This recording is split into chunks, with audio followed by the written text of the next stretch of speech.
Coronavirus, ce que les vergers disent de l'Union européenne. Allez au champ, pensez aux vergers. Le gouvernement de Sophie Wilmès encourage à prêter main forte aux horticulteurs et aux agriculteurs. Le Conseil des ministres restreint a annoncé hier plusieurs mesures pour permettre la cueillette qui doit commencer. Il faut trouver des bras. À l'ordinaire, ce sont des saisonniers qui cueillent les fraises et les asperges d'avril et de mai en Belgique. 9 sur 10 sont étrangers, en toute grande majorité des ressortissants européens de Roumanie, de Bulgarie ou de Pologne. Cette fois, la plupart n'ont pas pu franchir les frontières et arriver sur le territoire belge. Le ministre wallon de l'Agriculture estime que la Wallonie doit trouver 1000 travailleurs à très court terme. Et la Flandre nettement plus. Vu l'importance de ces cultures dans le nord de la Belgique, la ministre Hilde Crevy estime qu'il faut 7000 personnes pour cette fin avril et 10 000 supplémentaires en mai. Un appel qui commence à être entendu, timidement.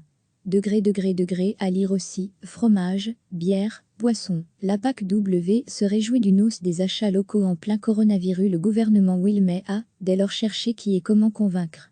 Parmi les mesures adoptées ce samedi, il a décidé que les travailleurs en chômage temporaire pourraient provisoirement prêter main forte à l'horticulture sans perte de revenus. Les étudiants pourront prester davantage de jours de travail. Et les demandeurs d'asile en cours de procédure pourront travailler. Cette histoire de fruits mûrs, qui font bouger les lignes, elle traverse toute l'Union européenne. L'Allemagne avait fermé ses frontières aux travailleurs saisonniers le 25 mars. Elle a fait marche arrière cette semaine.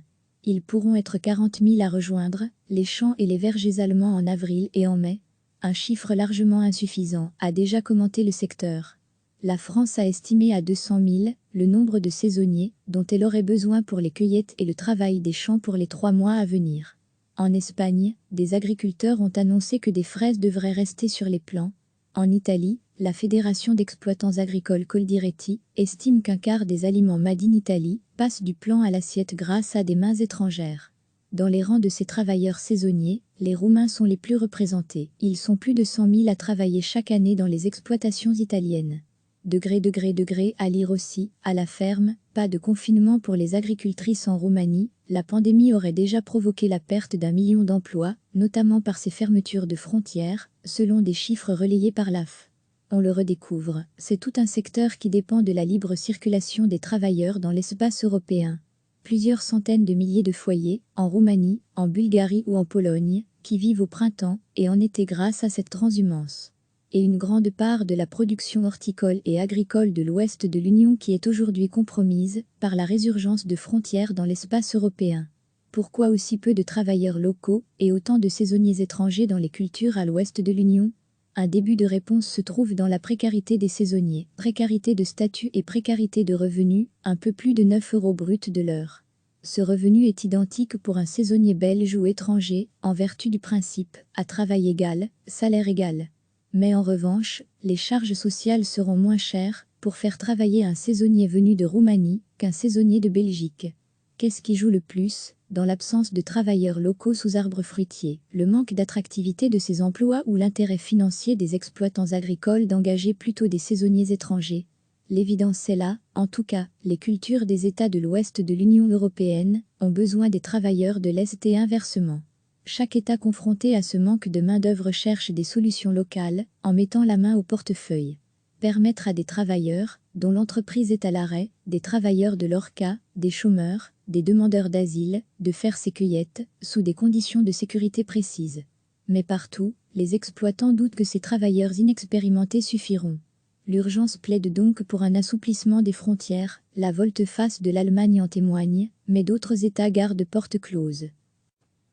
Pour le problème des travailleurs saisonniers, comme pour bon nombre de décisions relatives à la santé et aux frontières ces dernières semaines, la Commission émet des recommandations que les États suivent, en ordre dispersé, ou ne suivent pas. La Commission européenne avait ainsi lancé un appel le 30 mars, sous forme de guidelines, de lignes directrices. La présidente de la Commission Ursula von der Leyen y appelait instamment les États membres de l'Union à laisser les travailleurs saisonniers franchir les frontières. Elle invoquait la préservation du marché unique, des chaînes de production et d'approvisionnement de nos magasins. Son discours n'a pas été écouté partout. La Hongrie ou l'Autriche ne permettent pas encore que soit traversé leur territoire national, empêchant des dizaines de milliers de saisonniers roumains ou bulgares de rejoindre leur destination par voie terrestre. Degré à lire aussi, le prix du lait s'effondre, Les fermiers liégeois s'inquiètent, c'est cela aussi que racontent les vergers aujourd'hui, la difficulté à faire adopter des politiques coordonnées à niveau européen même quand le mal est européen. Une difficulté qu'il faudra surmonter lors de l'étape fondamentale qui se profile, le déconfinement. Une coordination européenne sera essentielle entre États membres pour amorcer la réouverture des frontières, le retour de la libre circulation des personnes, en réduisant au maximum le risque de seconde vague de coronavirus. Recevez chaque matin l'essentiel de l'actualité. Allez au champ, pensez aux vergers. Le gouvernement de Sophie Wilmès encourage à prêter main forte aux horticulteurs et aux agriculteurs. Le Conseil des ministres restreint a annoncé hier plusieurs mesures pour permettre la cueillette qui doit commencer. Il faut trouver des bras. À l'ordinaire, ce sont des saisonniers qui cueillent les fraises et les asperges d'avril et de mai en Belgique. 9 sur 10 sont étrangers, en toute grande majorité des ressortissants européens de Roumanie, de Bulgarie ou de Pologne. Cette fois, la plupart n'ont pas pu franchir les frontières et arriver sur le territoire belge. Le ministre wallon de l'Agriculture estime que la Wallonie doit trouver 1000 travailleurs à très court terme. Et la Flandre nettement plus. Vu l'importance de ces cultures dans le nord de la Belgique, la ministre Hilde Crevy estime qu'il faut 7000 personnes pour cette fin avril et 10 000 supplémentaires en mai. Un appel qui commence à être entendu, timidement. Degré à lire aussi, fromage, bière, poisson. La PAC-W se réjouit d'une hausse des achats locaux en plein coronavirus. Le gouvernement Wilmès a, dès lors, cherché qui et comment convaincre. Parmi les mesures adoptées ce samedi, il a décidé que les travailleurs en chômage temporaire pourraient provisoirement prêter main forte à l'horticulture sans perte de revenus. Les étudiants pourront prester davantage de jours de travail. Et les demandeurs d'asile en cours de procédure pourront travailler. Cette histoire de fruits mûrs, qui font bouger les lignes, elle traverse toute l'Union européenne. L'Allemagne avait fermé ses frontières aux travailleurs saisonniers le 25 mars. Elle a fait marche arrière cette semaine. Ils pourront être 40 000 à rejoindre les champs et les vergers allemands en avril et en mai. Un chiffre largement insuffisant, a déjà commenté le secteur. La France a estimé à 200 000 le nombre de saisonniers dont elle aurait besoin pour les cueillettes et le travail des champs pour les 3 mois à venir. En Espagne, des agriculteurs ont annoncé que des fraises devraient rester sur les plants. En Italie, la Fédération d'exploitants agricoles Coldiretti estime qu'un quart des aliments made in Italy passent du plan à l'assiette grâce à des mains étrangères. Dans les rangs de ces travailleurs saisonniers, les Roumains sont les plus représentés. Ils sont plus de 100 000 à travailler chaque année dans les exploitations italiennes. Degré à lire aussi, à la ferme, pas de confinement pour les agricultrices en Roumanie. La pandémie aurait déjà provoqué la perte d'1 million d'emplois, notamment par ces fermetures de frontières, selon des chiffres relayés par l'AF. On le redécouvre, c'est tout un secteur qui dépend de la libre circulation des travailleurs dans l'espace européen. Plusieurs centaines de milliers de foyers, en Roumanie, en Bulgarie ou en Pologne, qui vivent au printemps et en été grâce à cette transhumance. Et une grande part de la production horticole et agricole de l'ouest de l'Union qui est aujourd'hui compromise par la résurgence de frontières dans l'espace européen. Pourquoi aussi peu de travailleurs locaux et autant de saisonniers étrangers dans les cultures à l'ouest de l'Union? Un début de réponse se trouve dans la précarité des saisonniers, précarité de statut et précarité de revenus, un peu plus de 9 € brut de l'heure. Ce revenu est identique pour un saisonnier belge ou étranger, en vertu du principe « à travail égal, salaire égal ».